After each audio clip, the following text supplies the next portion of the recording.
Seven, six, five, four, three, two, one.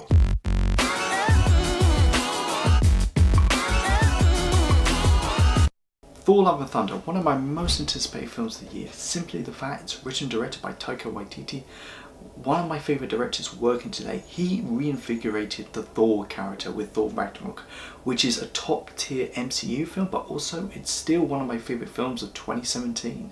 So I went to see Thor Love and Thunder last Sunday and I really enjoyed it, and half the reason of course is more down to a personal reason, but I definitely would go and see this in theatres again, even though I don't consider this as a top tier MCU film.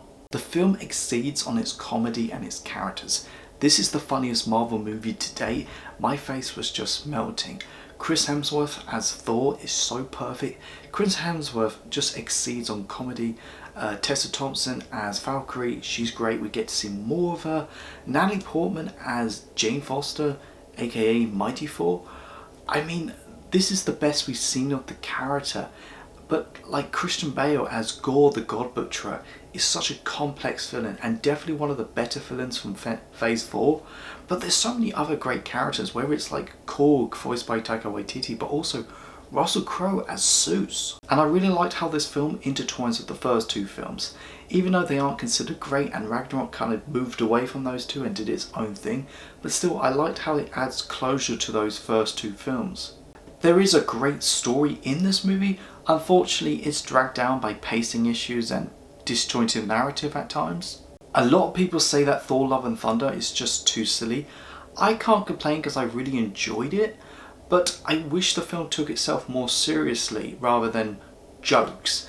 I mean, there are some really dark subject matter in this film, like Jane Foster having stage 4 cancer, and Gore the God Butcherer is a very complex, interesting villain that you understand and you feel sympathy for.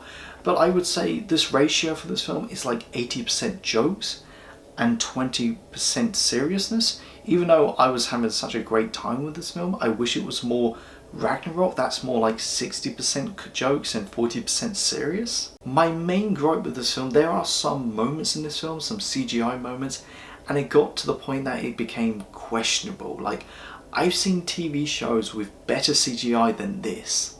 Overall, Thor Love and Thunder, I really enjoyed it. It's visually playful, peppered with some touching moments. It's absolutely the silliest Marvel movie to date with some general movie problems.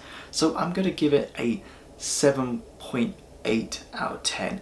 It's nowhere near amazing or even to Ragnarok, but I'm happy to say this is my second favourite Thor movie now. Thank you so much for watching this video, guys. Go like, share and subscribe. Let me know, what did you think of Thor Love and Thunder?